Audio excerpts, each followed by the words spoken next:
ಮಹಿಳಾ premier league 2026ರ ಆರಂಭಿಕ ಪಂದ್ಯದಲ್ಲಿ ರಾಯಲ್ ಚಾಲೆಂಜರ್ಸ್ ಬೆಂಗಳೂರು ಮಹಿಳಾ ತಂಡವು ಮುಂಬೈ ಇಂಡಿಯನ್ಸ್ ಮಹಿಳಾ ತಂಡವನ್ನು ಮಣಿಸಿ ರೋಚಕ ಗೆಲುವು ಸಾಧಿಸಿದೆ.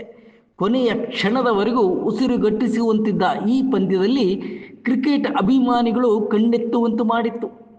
ಮೊದಲು ಬ್ಯಾಟಿಂಗ್ ಮಾಡಿದ ಮುಂಬೈ ಇಂಡಿಯನ್ಸ್ ಮಹಿಳೆಯರ ತಂಡ ನಿಗದಿತ 20 ಓವರ್ಗಳಲ್ಲಿ 6 ವಿಕೆಟ್ ನಷ್ಟಕ್ಕೆ 154 ರನ್ಗಳನ್ನು ಸಾಧಿಸಿದರು.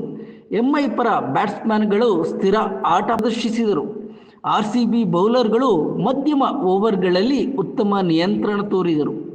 155 ರನ್ಗಳ ಗುರಿ ಬೆನ್ನತ್ತಿದ ಆರ್ಸಿಬಿ ಮಹಿಳೆಯರ ತಂಡ ಆರಂಭಿಕದಲ್ಲೇ ಕೆಲವು ವಿಕೆಟ್ಗಳನ್ನು ಕಳೆದುಕೊಂಡರು. ಆದರೆ ಅನುಭವಿಗಳಾದ ಆಟಗಾರ್ತಿಯರ ಜವಾಬ್ದಾರಿಯುತ ಆಟದಿಂದ ಪಂದ್ಯ ಮತ್ತೆ ಆರ್ಸಿಬಿ ಹಿಡಿತಕ್ಕೆ ಬಂತು.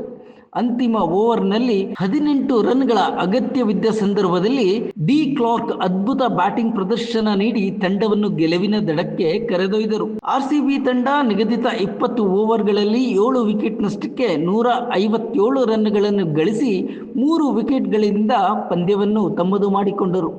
ಒತ್ತಡ ಸಂದರ್ಭದಲ್ಲಿ ಶಾಂತಿಯುತವಿಂದ ಆಟವಾಡಿದ ಡಿ ಕ್ಲಾರ್ಕ್ 63 ರನ್ಗಳ ಅಜೇಯ ಇನ್ನಿಂಗ್ಸ್ ಆಡಿದ್ದು ಪಂದ್ಯ ಶ್ರೇಷ್ಠ ಪ್ರಶಸ್ತಿಗೂ ಭಾಜನರಾದರು. ಈ ಗೆಲುವಿನೊಂದಿಗೆ WPL 2026ರ ಅಭಿಯಾನವನ್ನು ಆರ್ಸಿಬಿ ಮಹಿಳೆಯರು ಆತ್ಮವಿಶ್ವಾಸದಿಂದ ಆರಂಭಿಸಿದ್ದು ಮುಂದಿನ ಪಂದ್ಯಗಳನ್ನು ಆಡಲು ತುಂಬ ಜೋಶ್ನಲ್ಲಿದ್ದಾರೆ. ಇತ್ತ ಸೋಲಿನ ನಡುವೆಯೂ ಮುಂಬೈ ಇಂಡಿಯನ್ಸ್ ಮಹಿಳೆಯರ ತಂಡ ಉತ್ತಮ ಪೈಪೋಟಿ ನೀಡಿದ್ದು ಕಂಡುಬಂದಿದೆ. Sports desk, brigade news Kannada, Bengaluru.